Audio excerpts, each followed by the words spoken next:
अस्सलाम वालेकुम, मेरा नाम है अलीना अब्बास। आज मैं आप लोगों के लिए लेकर आई हूँ खुदा की बस्ती नावल, जो कि है शौकत सिद्दीकी साहब का। आज हम इनका मुख्तसर सा खुलासा पढ़ेंगे। जी शुरू करते हैं।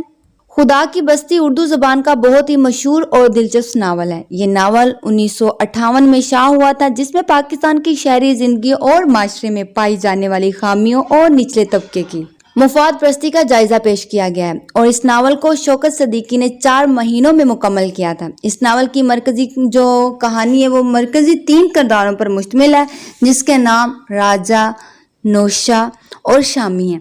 इन तीनों किरदारों की उम्रें ज़्यादा नहीं है। इनमें सबसे बड़ा जो लड़का है वो राजा है, जो रेडी चलाकर गिदागरी करता है और इससे वसूल होने वाले पैसों को जुआ खेलने और सिनेमा देखने में उड़ा देता है। दूसरा लड़का नौशा है, जो उम्र में राजा से कम है और एक वर्कशॉप पर काम करता है। इस नावल का तीसरा किरदार शामी है, जो माशी तौर पर एक तबाह हाल खानदान का फर्द है और अपने वालिद की दुकान पर काम करता है। इस नावल का सबसे अहम किरदार जो है वो नियाज कबाड़ी है, जो कि बदनीयत शख्स है, जो नौशा को अब्दुल्ला मिस्त्री की वर्कशॉप से पुर्जे चोरी करने की तरकीबें देता है, जिससे नौशा चोर बन जाता है। और मालिक को जब इस बात का पता चलता है तो वो इसे सख्त सजा देता है। नियाज कबाड़ी की नज़र नौशा की माँ पर होती है।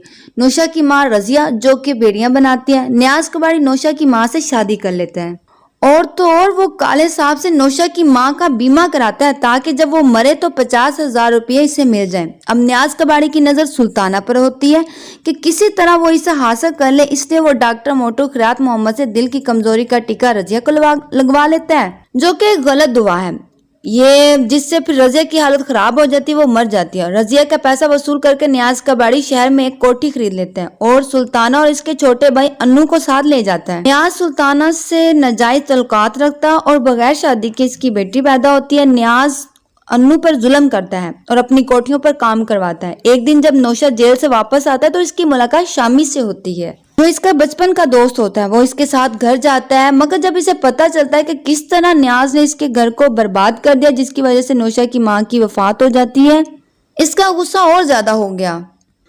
नियाज सुल्ताना और अन्नू को अपने साथ ले गया था। नौशा अब नियाज की तलाश में होता है। आखिरकार शामी और नौशा को नियाज की कोठी का पता चल ही जाता है। एक दिन नौशा नियाज के घर में घुस जाता है और नियाज कुर्सी पर बैठा होता है। नौशा अचानक से छुरी के साथ नियाज का कत्ल कर देते हैं और खुद को पुलिस के हवाले कर देते हैं। और इंशाल्लाह अगली वीडियो में हम इसका फनी और फिक्री जायजा पेश करेंगे।